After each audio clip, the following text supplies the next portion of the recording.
There's no chance for us, it's all decided for us. This world has only one sweet moment set aside for us. Who wants to live forever? Who dares to love forever? Oh,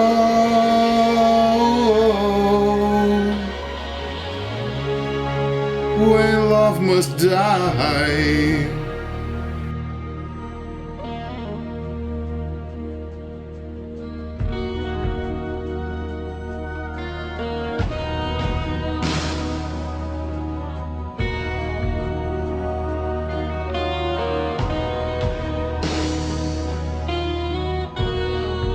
Olá pessoas, este é mais um vídeo meu aqui na internet. Me desculpe aí a minha cantoria horrorosa que eu fiz aí no começo do vídeo, mas é porque me lembrou essa música, esse tema que eu vou abordar aqui. Primeiro que, para aquelas pessoas que esperam agora um tema científico, uma coisa mais aprofundada, cheia de estudos ou comentando algo polêmico, vão perder a viagem, tá? Isso aqui é um vídeo reflexivo que eu vou fazer. Ah, Pirula, mas você não costuma fazer vídeo reflexivo? Não costumo, mas já não é a primeira vez que faço. O meu canal possui sim alguns vídeos de mera opinião ou mera reflexão. Se você não está habituado, deem uma olhada lá nos vídeos que eu tenho no meu canal, que existem outros segmentos, entre eles aqueles que eu simplesmente dou a minha opinião ou faço alguma reflexão para vocês, né? Jogo a peteca para vocês, depois fico lendo comentário porque eu acho isso legal. Eu quero gravar um vídeo falando sobre a vida eterna, já faz vários meses, mas eu estava meio enrolado lá com o meu doutorado e acabei não tendo tempo de fazer isso. Quando eu estava pesquisando para falar sobre isso, eu suspeitei que o Salatiel Júnior, que é um outro canal excelente que tem aqui na internet, já teria falado algo sobre isso. E não me enganei. Tem um vídeo do Sala já sobre a vida eterna, eu vou deixar linkado aqui embaixo. O Sala, ele é um cara que fala sobre basicamente assuntos reflexivos referentes à religião. Então ele reflete sobre argumentos cristãos e o seu contraponto. É um canal muito interessante, então vocês deem uma olhada no vídeo dele, tá? Vai ser importante vocês olharem o vídeo dele para entender esse aqui. E aproveitem e vejam outros também. Ele tem alguns vídeos muito interessantes que, ainda que você discorde do que ele fala, com certeza ele fala de uma maneira bastante clara e bem estruturada, então vale a pena conferir o canal do Sala. Bom, muitos homens durante a história, né, já lamentaram o fato de morrerem. Você tem muitas lendas na história sobre o elixir da juventude, né, de que daria a vida eterna. Muitas pessoas discutem sobre essa questão da vida eterna, né, o medo de envelhecer principalmente, né, e o medo de morrer, que é o final inevitável de todos nós. Muitos filmes, inclusive, abordaram essa questão, né, o filme Highlander, né, foi talvez o mais famoso de todos, né, que abordou essa questão da vida eterna. E tem vários outros filmes, inclusive o filme que o Sala sugere no vídeo dele, dê uma olhada lá, tá? Eu posso sugerir também um outro vídeo aqui, que é um vídeo que é royalty free, você pode baixar na internet livremente, chama The Man of Earth, ou The Man from Earth. Agora eu não lembro bem, mas eu vou deixar o link aqui embaixo. Quem me passou, que foi o Sidney Teodoro, tá? Também tem um canal muito interessante, vou deixar aqui embaixo o link pro canal dele, e que também argumentam sobre essa questão de viver para sempre, né? Como seria um homem que não morre, tá? Se não me engano, o Brandon Savage também, da DC, em algum episódio da Liga da Justiça também vivia pra sempre, mostrava que era uma merda, enfim. Viver pra sempre, na visão dos filmes e de como eu, pelo menos, consigo refletir, é sempre uma coisa negativa, porque apesar de você não envelhecer, não passar pelos problemas que as pessoas normais passam, uma pessoa que vive pra sempre vê os seus entes queridos morrerem e com algum tempo, né, esses filmes acabam abordando que isso é muito enfadonho para a pessoa, isso é inclusive doloroso, né?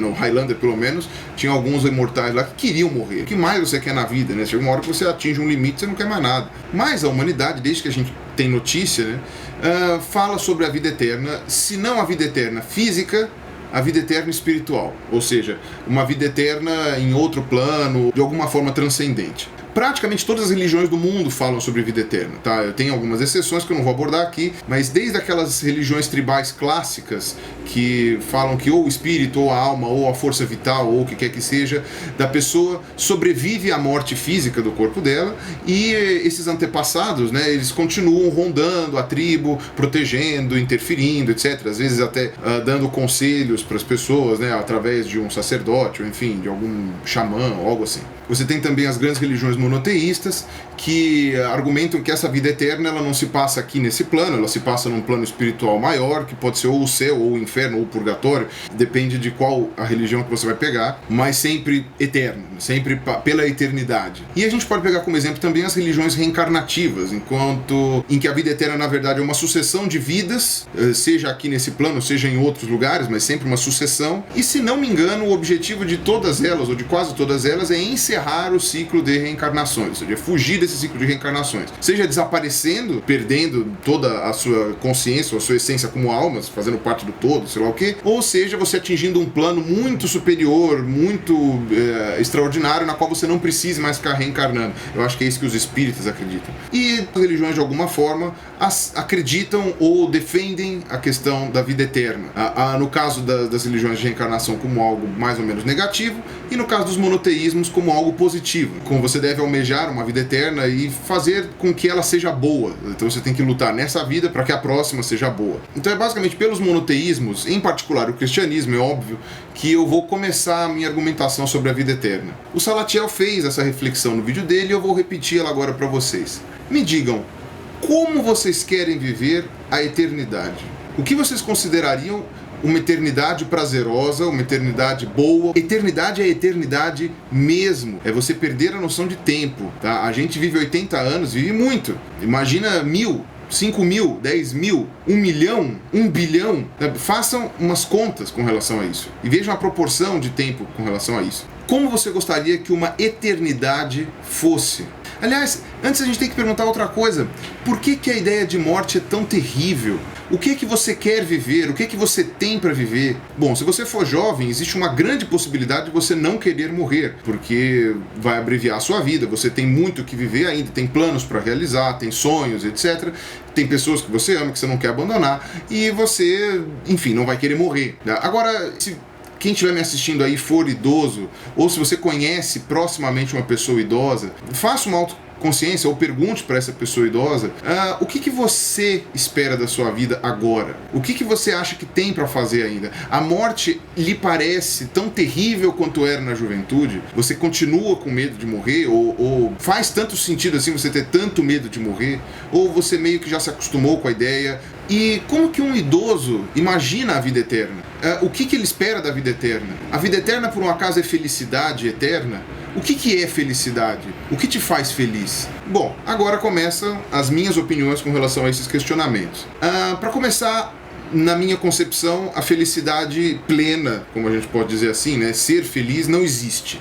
Tá? Você não é feliz, você está feliz. A felicidade, ela é uma situação, ela não é uma condição.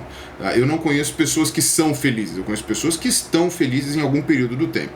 E todo mundo que eu conheço corre atrás dos momentos felizes, sonha com eles quando estão nos momentos difíceis, ou nos momentos complicados, nos momentos tristes. A felicidade, ela pode estar em coisas simples, como por exemplo uma necessidade a ser saciada, uma vontade, um desejo, até coisas maiores, como ter um sonho realizado, conseguir uma satisfação pessoal, ter um amor correspondido e coisas assim. Mas, como já dizia não sei quem, não sei onde, não há bem que sempre dure, não há mal que nunca se acabe. Mesmo as coisas boas e as felicidades, elas terminam. Vou dar um exemplo de outra analogia. Digamos que você está com muita sede. Sei lá, que você está o dia inteiro sem beber água, está um calor do inferno e você...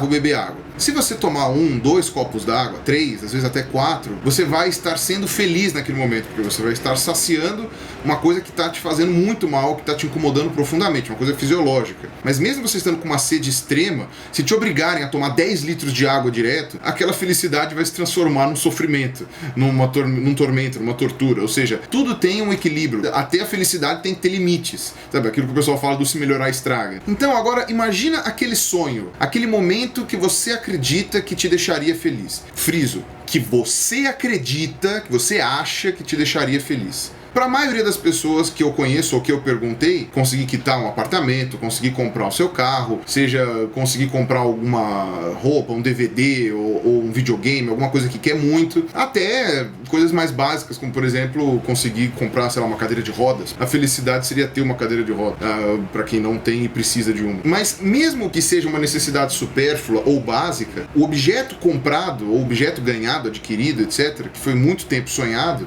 uma hora vai parar parar de ter graça. Uma hora ele vai se tornar rotina, ele vai se tornar corriqueiro, e aquela euforia, aquela animação que você tem no começo, quando você ganha, quando você recebe, uma coisa que você deseja muito, vai passar. Aquilo ali vai passar e vai tornar uma coisa constante, uma coisa corriqueira, que não vai mais te dar aquela empolgação inicial. E isso vale para tudo. E aí você passa a almejar outra coisa, você passa a sonhar com outra coisa. Tem gente no mundo que consegue essas coisas com muita facilidade. Seja porque é muito rico, ou porque ficou muito rico, ou porque nasceu muito rico, ou porque teve muita sorte na vida. Então tem amigos influentes, tem a felicidade de morar em algum lugar privilegiado, enfim. Essas pessoas que conseguem tudo com muita facilidade, vocês podem perceber que os momentos de euforia, de ter ganho alguma coisa nova, de ter vencido um novo desafio, são muito mais curtos. E a pessoa está sempre insatisfeita, ela está sempre querendo alguma outra coisa diferente, está sempre querendo algo, porque já não há mais aquela satisfação tão grande de você ter conseguido um sonho, ou conseguido uma realização, ou, sei lá, vencido um desafio, porque isso daí é corriqueiro, é bunda, né? O cara faz isso o tempo inteiro, então para ele não faz diferença. Então eu costumo usar de exemplo a música nova. Digamos que você ouviu agora em algum lugar uma música muito legal que você não conhecia, uma música fantástica, daquelas que você fala, nossa, como eu nunca ouvi isso antes. Antigamente era um pouco mais difícil de fazer isso. Agora, com a digitalização das músicas, você consegue ouvir incessantemente a mesma música por 48 horas seguidas. Depois dessas 48 horas, aquela música que te deu uma euforia tremenda não vai mais te dar euforia. É basicamente isso que acontece com tudo, não só com a música. A música é só um exemplo palpável, simples e indolor. Tem alguns amigos meus, poucos, mas tem, e principalmente algumas pessoas muito famosas, que conseguiram já tudo que uma pessoa pode querer. Seja bens materiais, seja bens emocionais, seja, sei lá, comer todo mundo, não importa. Ou dá pra todo mundo, né? Depende. E tudo me parece enjoar. Você vê que essas pessoas às vezes têm uma cara enfadonha, por isso que não é raro você ver manchetes de jornal de que essas pessoas acabam buscando uma alternativa, uma resposta no transcendente. Então, algo espiritual, algo que não esteja mais nesse plano, para satisfazer essa infelicidade delas, porque elas já não têm mais o que desejar e não têm mais o que querer. Já teve algum momento na sua vida que você quis congelar o tempo? Porque estava um momento tão gostoso, tão bom, que você não queria que ele passasse? Eu posso enumerar pelo menos uns 5 da minha vida que eu realmente queria que congelasse. Momentos da minha vida, não instantes, mas momentos mesmo da minha vida. De alguns meses, talvez. Eu vou dar alguns exemplos aqui. Teve um período da minha faculdade que eu queria ter congelado o tempo, que era um período muito gostoso, tanto no ponto de vista de amizades, de relacionamentos, de realizações pessoais, de planos para o futuro. Depois teve um período no começo da minha pós-graduação que eu troquei de amizades, as amizades antigas não acabaram, mas você acaba se distanciando, criei novas amizades e outras perspectivas com relação à área que eu gosto, à área que eu amo, que eu tenho interesse de trabalhar, de estudar. Mas tudo isto acabou. Sempre. Um amigo casa, o outro amigo vai morar longe, ou a própria faculdade terminou, ou a própria pós-graduação terminou, ou acabou o dinheiro, ou começaram cobranças, ou enfim, uma pessoa briga com a outra e aí já não dá mais pra você juntar todo mundo. Hoje, por exemplo, eu acredito que eu esteja num momento muito feliz da minha vida, tanto pessoal, quanto profissional, quanto emocional. Eu não tenho ilusões de que essa fase vai durar pra sempre, eu sei que ela vai passar. Então a minha função agora é aproveitar ao máximo esses momentos felizes e alegres que eu estou tendo. Tudo é cíclico. E aí eu me peguei perguntando como seria a felicidade eterna, numa vida eterna. Na minha cabeça, eu escolheria um momento feliz da minha vida e congelaria ele para sempre. Então, sei lá, eu morri e eu volto congelado pro período da faculdade, por exemplo, e vivo aquilo para sempre. E aí uma vida super legal para sempre, de risadas, de diversões, de alegrias, de momentos felizes, de realizações. E isso vai até quando? E vai ficar nisso para sempre? Não dá mais para voltar, por exemplo, naquele momento feliz que eu tinha na faculdade. Porque aquele momento feliz da faculdade implica em voltar para toda a imaturidade que existia, para o mesmo tipo de papo. Eu perdia horas batendo papos interessantíssimos com pessoas na faculdade. Esses papos hoje, para mim, eu não aguento nem 10 minutos. Fazer prova tudo de novo, fazer as disciplinas tudo de novo, começar tudo outra vez, aguentar picuinhas pessoais de pós-adolescente, de adolescente tardio, sabe? Não dá, já não tá mais na minha realidade. Eu lembro com saudades daquele período, mas eu não quero mais voltar para ele. E se eu morresse e voltasse pra minha faculdade, ia ser um momento muito curto de felicidade. Depois o céu ia virar inferno. Aí você vai dizer, mas a vida eterna é boa porque eu vou reencontrar os entes queridos, as pessoas que já morreram. Sim, mas e daí? Você quer reencontrá-la porque você tá com saudades. Mas saudades passam depois que você já tá com a pessoa faz tempo. Você não sente saudade de uma pessoa que você tá há um mês convivendo junto, o dia inteiro, o tempo inteiro. Sabe? Você precisa de momentos afastados daquela pessoa justamente pra você sentir falta dela. E antes que falem, é óbvio que eu quero reencontrar os meus entes queridos, amigos, parentes que já faleceram. É óbvio que eu adoraria reencontrá-los. Mas isso não é igual a passar a eternidade com eles. Então eu vou contar uma historinha curta pra vocês. Tinha uma avó de uma amiga minha que faleceu muito antes do avô. E o avô era perdidamente apaixonado por essa avó. Ele ficou extremamente chateado, triste, nunca se conformou que a esposa tinha falecido. Ficava o tempo inteiro falando que queria reencontrar a esposa, que queria reencontrar a velhinha, que queria encontrar com ela de novo. E quando ele estava no leito de morte, ele estava até feliz, porque ele ia finalmente reencontrar a esposa que já tinha falecido, né? A avó dessa minha amiga. Mas depois eu fiquei sabendo, esse sentimento não era recíproco. A avó não era perdidamente apaixonada pelo avô. Na verdade, naquela época que eles casaram, sei lá, 1940, não sei, ela meio que casou por falta de opção. Ela tinha que casar com ele, ela se acostumou a conviver com ele, mas ela nunca morreu de amores pelo marido. Sabe, era mais um costume do que um sentimento muito forte. Vamos partir do pressuposto, então, que a vida eterna exista, nos parâmetros cristãos, né, digamos assim. O velho morre e reencontra a mulher lá. Pra ele, aquilo é a felicidade extrema. E quem diz que pra ela é? Quem diz que ela quer viver a eternidade do lado do cara? Às vezes ela tá feliz com outra pessoa, às vezes ela amou outro cara durante a vida inteira dela, que ela nunca pôde casar, e ela tá feliz com esse cara lá do outro lado, e aí o velho fica aqui. Então, quer dizer, a felicidade de um muitas vezes implica na infelicidade de outro. Sabe, você não tem como ter um parâmetro de felicidade eterna completamente hermético. E isso sem abordar a questão do inferno. Sabe, nas religiões que acreditam em inferno, é tortura eterna. É tridente no saco até fazer bico. E qualquer um pode ir pra lá. Então, digamos que você tem um ente que você ama muito, e esse ente, por qualquer arbitrariedade da religião que estiver certa, digamos assim, vai pro inferno. E você vai pro céu. Você vai ser feliz sabendo que o seu ente querido tá sendo lá torturado até não poder mais? Eu não vou nem discorrer sobre esse tema, porque o Clarion já fez um vídeo sobre isso, que chama 2 Passos do Paraíso. Na minha opinião, é um dos melhores, se não o melhor vídeo do Clarion. E ele gera um dilema nesse vídeo, eu vou deixar linkado aqui embaixo, que é um dilema muito difícil de quebrar. E a única forma que os cristãos que responderam àquela questão encontraram de quebrar esse dilema foi o negócio de limpar a memória. Ou seja, você não vai sofrer porque seu ente querido está lá no inferno, porque você não vai mais lembrar que ele existe. Agora, digamos que isso não é uma opção muito ética. Sabe, você simplesmente vai esquecer que aquela pessoa existe, então tá bom, então ela pode sofrer, não vai mais abalar a minha felicidade. E outra, se você começar a apagar a sua memória, você não é mais você mesmo. Eu sou, efetivamente, o compêndio das minhas experiências, o compêndio do meu passado. Eu sou o meu passado e o meu presente. O meu passado fez o que eu sou no presente. Se você tira o meu passado, tira a minha memória, eu não sou mais eu. É mais ou menos como um computador. Por mais que o meu computador seja meu, as peças sejam a mesma, se você apagar tudo que tá no meu computador, ele não é mais meu computador.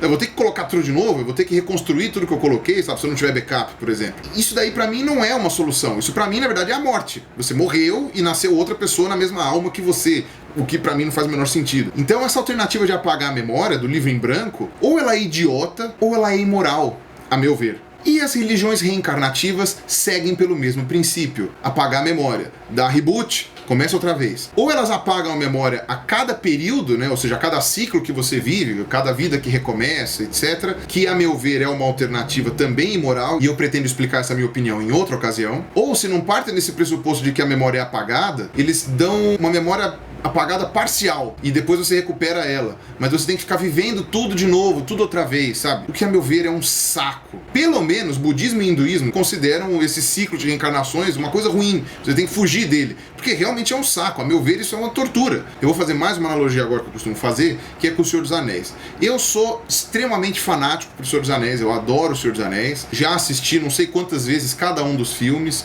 Eu gostaria muito de ter o box da versão expandida dos 3, eu ainda não tenho o DVD da versão expandida dos 3 Senhor dos Anéis, porque era muito caro, não pude comprar na época. E se você somar as 3 versões expandidas do Senhor dos Anéis, dá cerca de 12 horas de filme. E você vai me perguntar se eu gostaria de assistir tudo numa talagada só, 12 horas de filme, sem intervalo, sem ir no banheiro, comendo pipoca. Adoraria, faria isso com gosto e com prazer. Claro, ia me cansar em alguns momentos. Agora você termina o último crédito do Senhor dos Anéis, do último filme, e vem alguém e dá play de novo. Você vai assistir tudo de novo, sem intervalo, na sequência.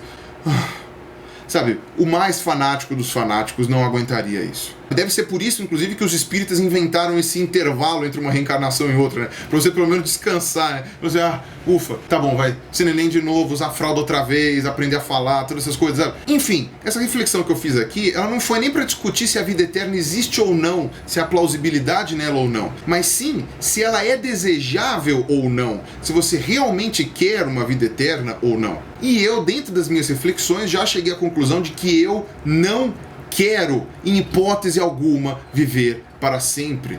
Eu tenho um tataravô que viveu 105 anos e a minha avó morreu com 68. Então, fazendo uma média aí, eu calculo que geneticamente falando, eu devo ter a possibilidade de viver entre 80 e 90 anos, que pra mim tá ótimo. Se eu não morrer de nenhum acidente, se eu não pegar nenhuma doença infecto-contagiosa que me mate antes. 80, 90 anos pra mim tá suficiente pra viver. Morrer antes, ter a minha vida abreviada quando eu ainda tenho planos, quando eu ainda tenho carreira, quando eu ainda tenho vontade de realizar coisas, isso sim vai me deixar triste. Agora, morrer depois que eu já tiver realizado tudo que eu quiser, ou que eu já não tiver mais força para realizar aquilo sozinho, na verdade vai ser só um acompanhamento. Sabe? Eu não vou mais me importar tanto de morrer, eu acredito. Aí também eu já tô projetando como que seria o pirula idoso. Né? Mas pensa, as pessoas que eu amo vão embora. Claro, vou conhecer outras pessoas, amar outras pessoas, mas grosso modo elas vão embora. Bom, eu talvez morra antes de algumas, mas eu vou ficar muito triste. Eu fiquei triste quando aconteceu e vou ficar triste quando acontecer de novo, mas eu preciso me conformar com isso. Eu preciso guardar na lembrança os bons momentos. Vão gerar saudades em mim. Mas eu prefiro do que ficar me enganando com uma promessa de vida eterna que pode ou ser mentira, ou ser uma tortura, caso eu vá pro inferno, ou sei lá, caso seja o céu, mas o céu seja um saco, ou meramente um desejo egoísta meu de rever essas pessoas, porque eu quero ter o meu prazer realizado de rever as pessoas que eu sinto saudade, sabe? Até que ponto isso não é egoísmo também? Sabe? Eu não preciso ficar imaginando que eu vou viver pra sempre, pela eternidade, ou refazendo tudo que eu fiz, ou tendo de novo começar uma vida desde a infância, ou uma eternidade maçante, chata, ou sendo torturado, ou que a minha memória vai ser apagada, ou mesmo que eu vou ter uma felicidade plena numa realidade desconhecida que eu não tenho sequer como imaginar. E que, como não faz o menor sentido para aquilo que eu entenda como felicidade, muito provavelmente não serei eu. E aí, tanto faz para mim. Estarei eu totalmente errado? Bom, eram essas reflexões que eu tinha para passar para vocês. E um abraço aí para vocês e falou. And we can have forever, and we can love forever, forever is our today. Who waits forever anyway?